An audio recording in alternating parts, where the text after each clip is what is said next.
Concave lens दे दिया, अरे बल्ले बल्ले थे सावा सावा, हमें पता है कनकेव लेंस दिया, इसका मतलब वो हमसे ये बोलना चाह रहा है कि याद कर लो बेटा, फोकल लेंथ दूंगा तो नेगेटिव में लोगे, हमने सीख लिया। फोकल लेंथ 15 सेंटीमीटर दे दी मेरे भाई, अब बता जरा, तो तू लिखेगा -15 सेंटीमीटर। सर आपने कैसे लिख लिया, जादू है क्या? नहीं बेटा, ये बता रहा है हमें, ये बता रहा है, इसीलिए साइन कन्वेंशन सीखते हैं। आगे बढ़ते हैं बेटा।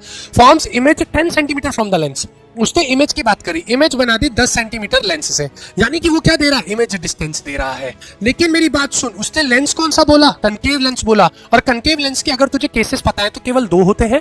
हमेशा कैसी इमेज बनाता है, वर्चुअल इमेज बनाता है। कनकेव लेंस वर्चुअल इमेज बनाता है, और वर्चुअल इमेज की इमेज डिस्टेंस हमेशा कैसे ली जाती है, नेगेटिव ली जाती है। यानी कि ये जो हम v लेंगे, ये कैसा लेंगे, नेगेटिव लेंगे। लेंसेज के केस में जब भी वर्चुअल इमेज बनती है, वो हमेशा इमेज डिस्टेंस उसकी नेगेटिव ली जाती है, याद रहेगा।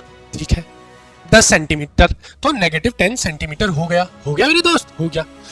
How far is the object placed, यानी कि तेरे से वो पूछ रहा है u equal to question mark. अब तुझे एक चीज पता है, जब तू आंसर निकालेगा तुझे कैसे पता चले तेरा आंसर सही आ रहा है, उसका एक तरीका है, u का जो आंसर आएगा वो क्या आएगा, नेगेटिव में आएगा, क्योंकि u क्या होता है, ऑलवेज नेगेटिव। तो तू ध्यान देना, जब क्वेश्चन करेगा तो तेरा u नेगेटिव में आएगा। आई मेरी बात समझ में? अब u is equal to vf upon f minus v। अब ध्यान दो, u is equal to v कितना दिया हुआ है, -10, f कितना दिया हुआ है, -15। अपॉन में भी ध्यान दे, f कितना है, -15 है बेटा, -15, v कितना है, -10 है, और यहाँ किस में है, माइनस में है, तो कितना आ जाएगा, +10।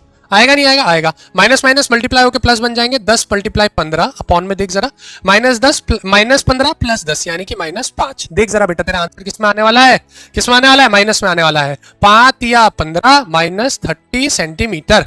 और आप सभी बालकों का, जिन जिन को आंसर निकालना आता है, उन सभी का सही आ रहा है। Very good, very good.